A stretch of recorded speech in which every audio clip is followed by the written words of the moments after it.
ክቡራትና ክቡራን ባለም ዙሪያ የምትገኙ የጣና ቴሌቪዥን ቤተሰቦች እንደምን ዋላችሁ?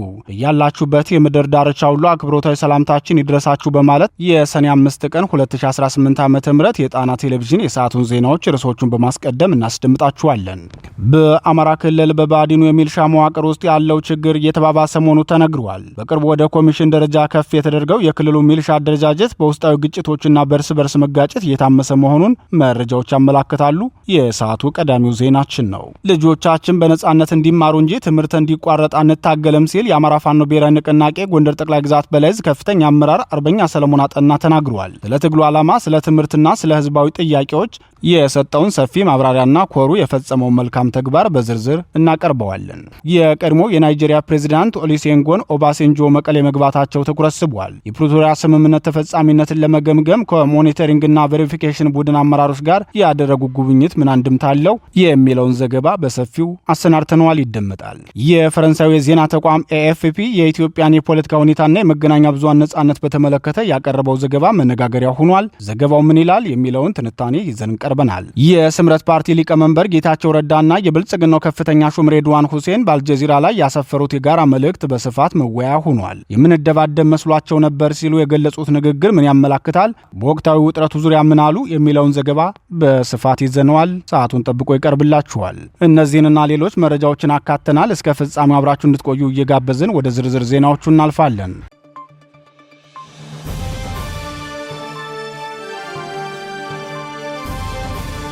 የባዲን ሚልሻ እርስ በርስ ተጋደለም። በአማራ ህዝብ ላይ የተከፈተበትን ስርዓታዊ የዘር ማጥፋት ጦርነት ከፊት ሆኖ እየመራ ያለው የአማራ ክልል ርዕሰ መስተዳደር ቢሮ በቅርቡ የክልሉ ሚልሻ አደረጃጀቱን ወደ ኮሚሽነር ማሳደጉን ወስኖ ነበር። ሆኖም የክልሉ ሚልሻ መዋቅር እንደተጠበቀው ለስርዓቱ ብቁ ዘብ ከመሆን ይልቅ እርስ በርሱ እየተገዳደለ መቀጠሉን ለጣና ቴሌቪዥን የደረሰው መረጃ ያመላክታል።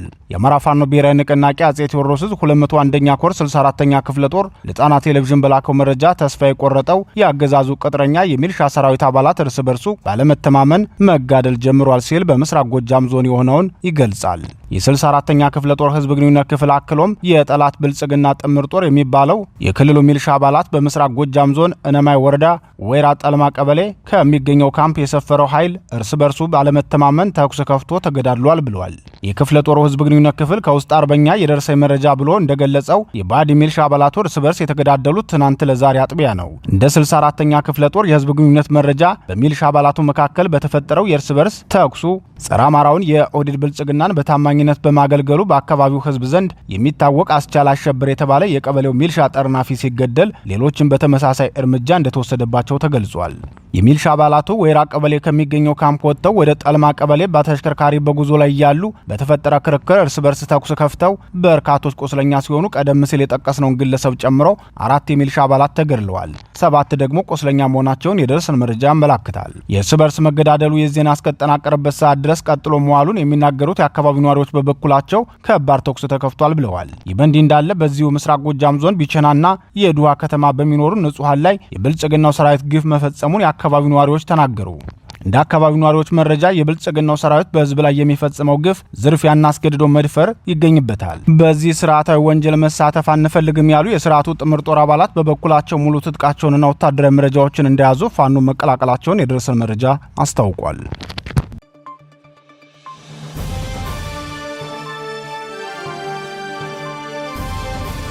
ልጆቻችን በነጻነት እንዲማሩ እንጂ ትምህርት እንዲቋረጥ አልታገልንም። አርበኛ ሰለሞን የትግላችን መነሻ ምክንያቱ የአማራ ህዝብ የተደቀነበትን የህልውና አደጋ ለመቀልበስ ሲሆን መዳረሻ ግቡ ደግሞ የህዝባችን ሁለንተናዊ ክብር ማስጠበቅ እንጂ በትግል ስም ልጆቻችን ከትምህርት ቤት ውጭ እንዲሆኑ አይደለም ሲል የአማራ ፋኖ ብሔራዊ ንቅናቄ ጎንደር ጠቅላይ ግዛት በላይዝ ከፍተኛ አመራሩ አርበኛ ሰለሞን አጠና ተናገረ። አርበኛ ሰለሞን አጠና አመራር የሆነበት የጎንደር ጠቅላይ ግዛት በላይዝ 202ኛ ኮር ነጻ ባወጣቸው ቀጠናዎች የፊታችን ሰኞ የሚጀምረውን ክልል አቀፍ የ6ኛና 8ኛ ክፍል ሚኒስትሪ ፈተናን ነጻነት እንዲሰጥ ወገናዊ ኃላፊነቱን እየተወጣ መሆኑን አስታውቋል።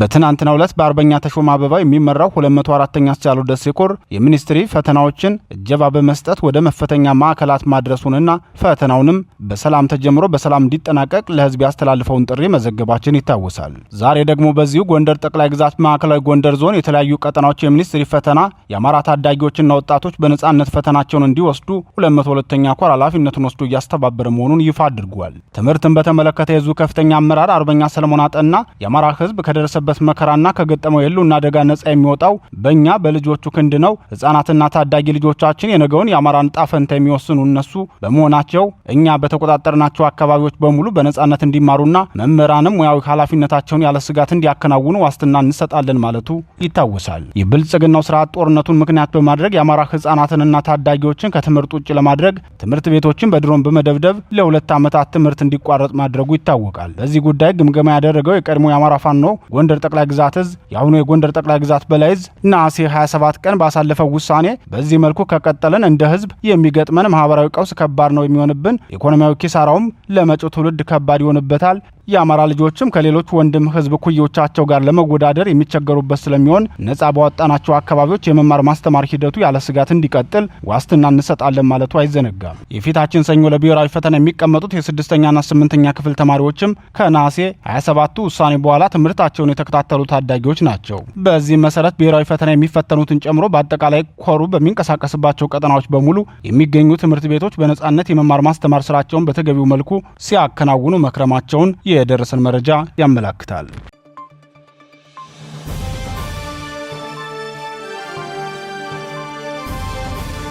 የህወሓት ጥያቄዎች ለኦባሳንጆ። የቀድሞው የናይጄሪያ ፕሬዝዳንት ኦሉሴጉን ኦባሳንጆ ከ3 ዓመት በፊት ደቡብ አፍሪካ ላይ ያስታረቋቸው ህወሓትና ብልጽግና ዳግም ወደ ጦርነት ለመግባት በዋዜማ ላይ መሆናቸውን ተከትሎ መቀሌ ገብተዋል። ኮሎኔል ኦሉሴጉን መቀሌ ሲገቡ ብቻቸውን ሳይሆን የፕሪቶሪያውን ስምምነት ተከትሎ የተቋቋመውን የሞኒተሪንግና ቬሪፊኬሽን ቡድን መሪዎችን በመያዝ ጭምር ነው። የሞኒተሪንግና ቬሪፊኬሽን ቡድን ማለት የብልጽግናውንና የህወሓትን እርቅ ተከትሎ ሁለቱም ጦረኛ ቡድኖች የተስማሙትን ውል ያከበሩ ነው ወይስ አላከበሩም የሚለውን ሂደት ለማጣራት የተቋቋመ ኮሚቴ ነው። ኮሚቴውን ያቋቋመው አፍሪካ ህብረት ሲሆን ትናንት ከኦባሳንጆ ጋር ወደ መቀሌ ያቀናውም ለዚህ ተልዕኮ መሆኑን የደረሰን መረጃ ያመላክታል። ህወሓት ከኦባሳንጆ ጋር በተገናኘበት ወቅት ያቀረባቸው 5 ጥያቄዎች መኖራቸውን የሚናገሩት ዲፕሎማቲክ ምንጮቻችን በተለይም በ3ቱ ነጥቦች ከፍተኛ ትኩረት ማድረጉን ተናግረዋል። ህወሓት በደብረ ጽዮን በኩል ለኦባሳንጆና እየመሩ ለወሰዱት የልኡካን ቡድናቸው ያቀረባቸው ጥያቄዎች የትግራይ ሉዓላዊ ግዛት፣ የህወሓት ህልውና ጉዳይና የተፈናቃዮችን ወደ ቀያቸው መመለስ የሚሉት ዋና ዋና የተባሉት ናቸው። ከዚህ በተጨማሪም የዲዲአር አፈጻጸም የቀረበ ጥያቄ መሆኑን ምንጮቻችን ተናግረዋል። አቶ ጌታቸው ረዳ አፍሪካን ሪፖርትና አልጀዚራ ላይ የፕሪቶሪያው ስምምነት የህወሓትን ዕድሜ ያስቀጠለ ነው ብለው የገለጹት የፕሪቶሪያው ስምምነት ለህወሓት ያስቀመጣቸው ግዴታዎች ነበሩ። ደብረጽዮን ገብረ ሚካኤልና ፈትለወርቅ ገብረ እግዚአብሔርን ጨምሮ የህወሓት ቡድን ስለ ፕሪቶሪያ ስምምነት ደጋግመው ሲያነሱ ይሰማል። በዚያ ስምምነት ህወሓት ተስማምቶ የፈረመባቸውን የትኞቹን አከበረ፣ ብልጽግና ውስጥ በየትኞቹ ተመዝኖ ቀለለ የሚሉትን እንመልከት። የፕሪቶሪያው ስምምነት ላይ ህወሓት ሁሉንም ከባድና ቀላል መሳሪያን ከጥቅምት 24 እስከ ህዳር 24 መፍታትና ማስረከብ አለበት የሚል አንቀጽ አለ። ህወሓት ግን በዚህ መመዘኛ ሙሉ በሙሉ ወድቋል። ይህንን አንቀጽ እንዳላከብር ያደረገ ብልጽግና ነው ሲል በአደባባይ ክስ ያቀርባል። ይህን የህወሓት ወቀሳ የብልጽግናው ሰራዊት ኤታማዦር ሹም ብርሃኑ ጁላም ይስማሙበታል። ኤታማዦር ሹሙ በቅርቡ ጅማ ላይ በተካሄደ የሰራዊት ምርቃት ላይ ተገኝተው ህወሓት መድፍና ታንኮቻችሁን አላስረከባችሁም፣ እያወቅን ነው ዝም ያልናችሁ፣ አሁን ግን አምጡና አስረክቡን ሲሉ መናገራቸው አይዘነጋም። ህወሓት ትጥቁን እንዳይፈታ የተባበረው ብልጽግና በናይሮቢ ስምምነትና በሃላላ ኬላው ጉብኝት ወቅት በደረሰበት ስምምነት መሆኑን ተንታኞች ይናገራሉ።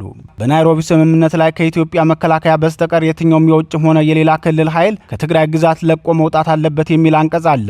ህወሓት ደጋግሞ የሚጠቅሳት የሚችን አንቀጽ ነው። ሆኖም በህወሓት ጥያቄዎች ላይ የህግና የፖለቲካ ተንታኞች አስተያየት ሲሰጡ ጥያቄዎቹን በጥያቄ በመመለስ ነው። ምሁራኑ አስተያየታቸውን የሚሰጡት የትግራይ ግዛት የቱ ነው? ከትግራይ ክልል መውጣት እያለበት ያልወጣ ኃይል አለ ወይ? ለመሆኑ የትግራይ ሉዓላዊ ግዛት ሲባል ምንድን ነው? በየትኛው ህገ መንግስት አንቀጽ ነው ክልሎች ሉዓላዊ የሆኑት የሚሉት ጥያቄዎችን ያነሳሉ። የትግራይ ክልል በሰሜን በኩል መረብ ወንዝ፣ በምዕራብ ተከዜ ወንዝ እንዲሁም አፋርና ራያ አላማጣ በመስራቅና ደቡብ ምስራቅ ያዋስኑታል። የትግራይ ክልል አካል ሳይሆኑ ህወሓት በጉልበት የወሰዳቸውንና በህግ ተጠይቆ አሻፈረ በማለቱ በኃይል ወደ ነባር ባለቤታቸው የተመለሱ የአማራ ግዛቶችን ህወሓት የሱ ግዛት እንደሆኑ አድርጎ የሚያቀርበው አቤቱታ ተቀባይነት የሌለው መሆኑን ምሁራኑ ይናገራሉ። ራሱ ህወሓት ፕሪቶሪያ ላይ ተስማምቶና ፈርሞ የመጣው ወደ እነዚህ ግዛቶች እንደማይገባ ነው ሲሉ የሚናገሩት ተንታኞች በዚህ ሰዓት በትግራይ ክልል ያለው የኤርትራ ሰራዊት ነው። የኤርትራ የኤርትራ ሰራዊት ደግሞ ወደ ክልሉ የገባው በህወሓት ግብዣ ነው። ከኤርትራ ሰራዊት በተጨማሪም የአፋሩ አማጺ ቡድንም በትግራይ ክልል ወታደራዊ ስልጠና እየሰጠ ይገኛል። ሁለቱም ኃይሎች ትግራይ ክልል እንዲገቡ የተደረገው በህወሓት ግብዣ ነው በማለት ምሁራኑ ይናገራሉ። ሌላው ህወሓት ደጋግሞ የሚያነሳው ቅሬታ የተከዜ ዘብን የሚመለከት ነው። የተከዜ ዘብ ማለት ደግሞ በአማራ ክልል የወልቃይት ጠገዴ ሰቲት ሁመራ ዞን ህዝቡን ከህወሓት ወረራ እንዲጠብቅለት ያሰለጠነው ፓራ ኮማንዶ ሰራዊት ነው። ይህ ኃይል የተደራጀውም ህወሓት በፕሪቶሪያው ስምምነት መሰረት ትጥቅ ባለመፍታቱና ጭራሽ በራያ በኩል ወረራ መጀመሩን ተከትሎ ነው። ከዚህ በተጨማሪም ህወሓት የሚያቀርበው የተፈናቃዮችን መመለስ አስመልክቶ አስተያየት ሰጪዎች ሲናገሩም ከአማራ ክልል ወልቃይት ጠገዴ ሰቲት ሁመራ ዞን ተፈናቅለው ትግራይ ክልል የገቡ የትግራይ ተወላጆች ወደ ቀያቸው እንዲመለሱ ብልጽግናውም ሆነ ግብረሰናይ ድርጅቶች ጥረት ቢያደርጉም ፈቃደኛ ያልሆነው የህወሓት ቡድን ነው። ህወሓት ተፈናቃዮቹን ወደ አማራ ክልል የመመልሰው የአማራ አስተዳደር ሲፈርስና በአካባቢው ያለው የአማራ ተወላጅ ቀጠናውን ለቆ ሲወጣ ብቻ ነው ሲል ደጋግሞ ጥያቄ ማንሳቱ ይታወቃል። ይህ የህወሓት እቅድ ፈጽሞ ሊሳካ እንደማይችል የሚናገሩት አስተያየት ሰጪዎች ህወሓት ራሱ በፕሪቶሪያ ስምምነት ከማንኛውም አማጺ ጋር መገናኘት፣ ወታደራዊ ምልመላ፣ ስልጠናና ስምሪት ማድረግ እንዲሁም ከውጭ ኃይሎች ጋር ትብብር ማድረግ የሚከለክለውን ስምምነቱን አላከበረም ሲሉ ይናገራሉ። የህወሓትን ዳግም እውቅናና ህልውናን በተመለከተ ንፋስ ላይ የተበተነ ዱቄት ሆኗል ብሎ የተዘባበተበትን ፓርቲ እውቅናውን ለመመለስና ህልውናውን ለማስጠበቅ ተባባሪ መሆኑን ምንጮቻችን አረጋግጠዋል። በቀጣዮቹ ሳምንታት ጦርነቱ የማይነሳ ከሆነ የህወሓት ፖለቲካዊ ህልውና እንደሚረጋገጥለት ቃል እንደተገባለትም እንዲሁ ምንጮቻችን ተናግረዋል። የብልጽግናው ስርዓት ብሔራዊ መረጃና ደህንነት ዳይሬክተሩ ሬድዋን ሁሴንና የብልጽግናው ሊቀመንበር የምስራቅ አፍሪካ ጉዳዮች አማካሪው ጌታቸው ረዳ ተጋግዘው አልጀዚራ ላይ በጻፉት መጣጥፍ አስመራ፣ መቀሌና ሱዳን የሚመላለሰው የጽምዶ ቡድን ዓላማው የኢሳያስን ጦርነት በኢትዮጵያ ማካሄድ ነው። ኢትዮጵያን በዚህ ጦርነት ላለመግባት እየሞከረች ቢሆንም ጠላቶቿ ግን ጎትተው ሊያስገቧት እየሞከሩ ነው በማለት ገልጸዋል። ለመሆኑ በህወሓትና ብልጽግና መካከል አሁን ያለው የጦርነት ድባብ ይገፈፋል ወይስ ጦርነቱ ተጀምሮ ዳግም የሚሊዮኖችን ህይወት ይቀጥፋል የሚለውን ወደፊት የምናየው ይሆናል። በሁለቱም በኩል ያለውን የጦርነት ናፍቆ ስንመለከት የምናገኘው ቅድመ መልስ ግን ሁለቱም ለጦርነት የጓጉ መሆናቸውን ያሳያል ሲሉ ወታደራዊ ተንታኞች ይናገራሉ።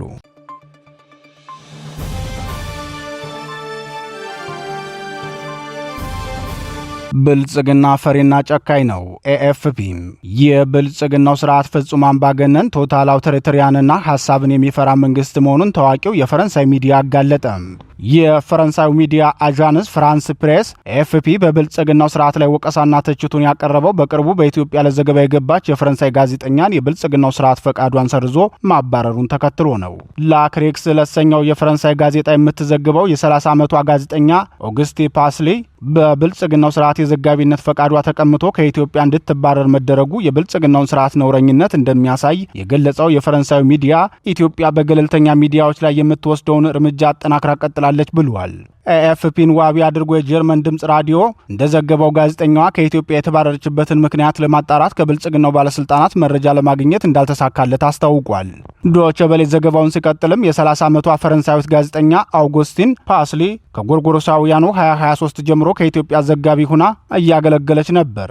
እንደ ፈረንሳዩ የዜና አገልግሎት ጋዜጠኛ ኦገስቲን የተባረረችበትን ምክንያት ከባለስልጣናት ግልጽ የሆነ ምክንያት አልተቀመጠም። የጋዜጣው የውጭ ጉዳይ አዘጋጅ ለአዣንስ ፍራንስ ፕሬስ እንደገለጸው ግን ለመረዳት የማይቻልና በፕሬስ ነጻነት ላይ የተሰነዘረ ጥቃት ነው ብሎታል ሲል ዘግቧል። የብልጽግናው ስርዓት ወደ ስልጣን በወጣበት ወቅት ከገባቸው ቃሎች መካከል የሀሳብ ነጻነትና የመረጃ ፍሰቱ የህዝብን ጥቅምና የሀገርን ደህንነት ባስጠበቀ መልኩ ነጻ ሆኖ ይቀጥላል። የኢህአዴግ ስራ አስፈጻሚና ማዕከላዊ ኮሚቴ ስብሰባ ሳይቀር በቀጥታ የቴሌቪዥን ስርጭት የሚተላለፍ ይሆናል የሚለው ይገኝበታል። ሆኖም የገባውን ቃል ሁሉ በማጠፍና በክደት የተካነው ብልጽግናው ሚዲያን በማፈን የሚዲያ ባለሙያዎችን በማሳደድና የሚዲያ ተቋማትንም ከስራ ውጭ በማድረግ ከአፍሪካ የተበለጠው በኤርትራና በሴንትራል አፍሪካ ሪፐብሊክ ብቻ ነው።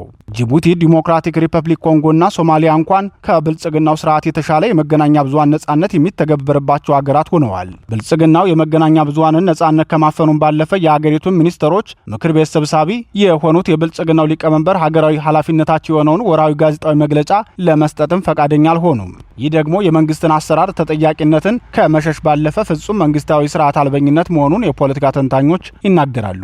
ከፈረንሳዊቷ ጋዜጠኛ ኦገስቲን ቀደም ብሎ ከ30 ዓመታት በላይ በኢትዮጵያ ሙያዊ ግዴታቸውን ሲወጡ የነበሩ የአሜሪካ ድምጽና የጀርመን ድምጽ ሬዲዮ ዘጋቢዎችን ፈቃዳቸው ተቀምጦ ከሀገር መሰናበታቸው አይዘነጋም። በአሁኑ ሰዓትም ከ100 በላይ ኢትዮጵያውያን ጋዜጠኞች ከሀገር ተሰደዋል፣ ታስረዋል ወይም ታፍነው ያሉበት እንዳይታወቅ ተደርጓል። ዓለም አቀፉ የጋዜጠኞች መብት ተሟጋቹ ሲፒጂ በተደጋጋሚ ባወጣው ዘገባውም ሆነ አምኒስቲ ኢንተርናሽናልና ሂውማን ራይትስ ዎች በኢትዮጵያ ጉዳይ ባወጧቸው ሪፖርቶች የብልጽግናውን ስርዓት አምባገነንነትና ጨቋኝነት በዝርዝር ገልጸውታል። የፓርቲውን ማዕከላዊ ኮሚቴና ስራ አስፈጻሚ ስብሰባን በቀጥታ የቴሌቪዥን ስርጭት እንዲተላለፍ አደርጋለሁ ብለው ቃል የገቡት የብልጽግናው ሊቀመንበር ከቅርብ ጊዜያት ወዲህ ደግሞ ጭራሽ የህዝብ ተወካዮች ምክር ቤት ስብሰባንም ከፓርቲው ሚዲያዎች በስተቀር የነጻው ፕሬስ ሚዲያዎች ወደ ፓርላማ እንዳይገቡ መከልከላቸው ታውቋል። እነዚህን ተከታታይ አፈናዎች እና ማሳደዶች የተመለከቱ የአዲስ አበባ ዩኒቨርሲቲ ጋዜጠኝነት ትምህርት ፕሮፌሰሩ ሲናገሩም መገናኛ ብዙሃን በእጃቸው የጦር መሳሪያ እንዳልያዙ ይታወቃል። ጋዜጠኞችን ከዘገባ ቦታ ማስወጣትና የሚከለክል ስርዓት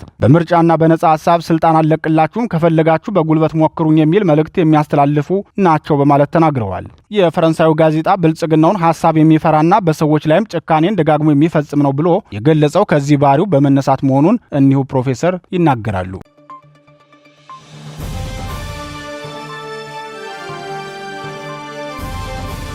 የምንደባደብ መስሏቸው ነበር። ስምረትና ብልጽግና የስምረቱ ሊቀመንበር ጌታቸው ረዳና የቀድሞው የስልጤ ዲሞክራሲያዊ ድርጅት ፓርቲ ሊቀመንበር የነበሩት ያሁኑ የብልጽግናው ሹም ሬድዋን ሁሴን አልጀዚራ ላይ ተባብሮ ባሰፈሩት መልእክታቸው አዳራሽ ውስጥ የምንደባደብ መስሏቸው ማዕከላችን የጸጥታ ኃይል አስገብተው ነበር፣ ሲያዩን ግን በፍጹም እንደማንጣላ ሲረዱ ተገርመዋል ሲሉ ገልጸዋል። አቶ ጌታቸውና አቶ ሬድዋን ሁሴን ይህን የተናገሩት ህወሓትና ብልጽግና ደቡብ አፍሪካ ፕሪቶሪያ ላይ የእርቅ ስምምነት ባደረጉበት ወቅት አደራዳሪዎቹ የነበራቸውን ስጋት ሲገልጹ ነው። ሁለቱ የብልጽግናው ሊቀመንበር ቅርብ ሹሞች በጋራ ባሰፈሩ ጽሑፋቸው ኢትዮጵያ ዳግም ወደ ጦርነት መግባት የለባትም በሚል አርዕስት መልእክታቸውን ሲያስተላልፉ ከፕሪቶሪያው ድርድር አሁን እስካንዣበበው ጦርነት ያሉትን ወሳኝ ክስተቶች ዳስሰዋል። በህወሓት ተንኳሽነትና በብልጽግናው ቸልተኝነት የተጀመረው የሰሜኑ ጦርነት የቆመው ጦርነቱ በተጀመረበት ዕለት ሁለተኛ ዓመቱ ላይ ነበር። የፕሪቶሪያ ስምምነት ጦረኛ ቡድኖቹን ወክለው የተፈራረሙት የብልጽግናው ብሔራዊ መረጃና ደህንነት አገልግሎት ዳይሬክተሩ ሬድዋንና ያኔው የህወሓት ምክትል ሊቀመንበርና ያሁኑ የብልጽግናው ሊቀመንበር የምስራቅ አፍሪካ ጉዳዮች አማካሪ ሚኒስትሩ ጌታቸው ረዳ እንደነበሩ አይዘነጋም። ሁለቱ ግለሰቦች በዚህ ሰዓት በአንድ አሰላለፍ ላይ ሲሆኑ በጋራ በጻፉት ጽሑፍ የፕሪቶሪያ ስምምነት ሲፈረም አዘጋጅዋ ደቡብ አፍሪካና አደራዳሪዎቹ ተዋጊ ኃይሎችን ወክለዋል ብለው ያሰቧቸው ልዑካን ቡድኖች መካከል ሰፊ ርቀት እንዲፈጠር አቅደው ነበር ሲሉ ያስታውሳሉ። አዘጋጆቹ በመካከላችን ርቀት እንዲፈጠር ያሰቡት በድርድሩ ሂደት መስማማት ካልቻልን እዚያው ጠረጴዛ ዙሪያ እንዳንቧቀስ ሰግተው ነው ሲሉ አስታውሰዋል። ነገር ግን በሂደቱ በመካከላችን የተመለከቱት መልካም ግንኙነትና መግባባት እጅግ አስደንቋቸው ነበር ይላሉ። ይህን ሐሳብ ሁለቱም ጉምቱ የብልጽግና ሹሞች ከኢዜአ ጋር በነበራቸው ቃለ ምልልስ ላይ መናገራቸው የሚታወስ ሲሆን ከፕሪቶሪያው ድርድር ቀደም ብሎ ሲሸልስና ጅቡቲ ላይ በሚስጥር ይገናኙ እንደነበር መናገራቸው አይዘነጋም። ሁለቱ ባለስልጣናት በጽሑፋቸው አክለውም የፕሪቶሪያው ስምምነት በጦርነት ለተጎሳቆለው ክልል እፎይታ የሰጠ ነው። ይህንን ተስፋና እድል የሚያጨልሙ ኃይሎች ላይ ጠንከር ያለ ዓለም አቀፍ ጫና ሊደረግባቸው ይገባል። በትግራይ ክልል ዳግም ውጥረት፣ በኢትዮጵያና በኤርትራ መካከል ደግሞ እየጨመረ ያለው ፍጥጫ የአፍሪካ ቀንድን ወደ አስከፊ ጦርነት ሊያስገባው እንደሚችል አስጠንቅቀዋል። ያለፈው ጦርነት በኢትዮጵያውያንም ሆነ በአጎራባች አገራት ዘንድ አስከፊ መዘዝ እንዳስከተለ የገለጹት ሁለቱ የብልጽግናው ሹሞች በህዝቡ ላይ ከፍተኛ ስቃይ፣ ኢኮኖሚያዊ ውድመትና ቀጠናዊ አለመረጋጋት አድርሶብናል። እናም በዚህ ላይ ዳግም ጦርነት ውስጥ መግባት ፈጽሞ ተቀባይነት የለውም ሲሉ ተናግረዋል። ሆኖም ሁለቱ ሚኒስተሮች የሚያገለግሉት በየቀኑ የጦርነት ነጋሪት የሚጎስመውን ብልጽግናውን ከጦርነት ይልቅ ፖለቲካዊ መፍትሄ እንዲጠቀም በጽሑፋቸው አላሳሰቡም። ሚኒስተሮቹ የራሳቸውን መንግስት ድክመቱን እንዲያስተካክል ከመግለጽ ይልቅ በደፈናው የፖለቲካ አለመግባባቶች ከወታደራዊ ግጭት ይልቅ በውይይት በህገ መንግስታዊ ሂደቶችና አሁን ያሉ የሰላም ስምምነቶችን ሙሉ በሙሉ ተግባራዊ በማድረግ መፈታት አለባቸው። ለዚህ ደግሞ የኢትዮጵያ የፖለቲካ ተዋናኞች፣ የቀጠናው ባለድርሻ አካላትና የዓለም አቀፉ ማህበረሰብ የሰላም ጥረትን እንዲደግፉና ወደ ጦርነት ሊያመሩ የሚችሉ ቅስቀሳዎችን እንዲያቆሙ ሲሉ ጠይቀዋል። አቶ ጌታቸውና አምባሳደር ሬድዋን የጽሑፋቸው አስኳል መልእክትም የኢትዮጵያ የወደፊት ዕጣ ፈንታ ሰላምን በመጠበቅ ብሔራዊ መግባባትን በማጠናከርና ወደ ጦርነት ከመመለስ ይልቅ በልማትና መልሶ በማገገም ላይ የተመሰረተ መሆን አለበት ይላሉ።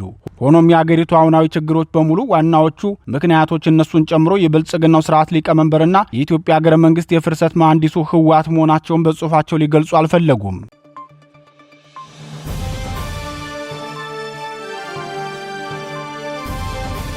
የተወደዳችሁና የተከበራችሁ የጣና ቴሌቪዥን አድማጭ ተመልካቾቻችን የሰዓቱ ዜናችን የተከታተላችሁትን ይመስል ነበር። ምርጫችሁ ስለምታደርጉን ከልብ እናመሰግናለን። በምሽቱ የጣና ዜና ወጃችን እስከምንገናኝ በዚሁ ተሰናበትን። ጤና ይስጥልን።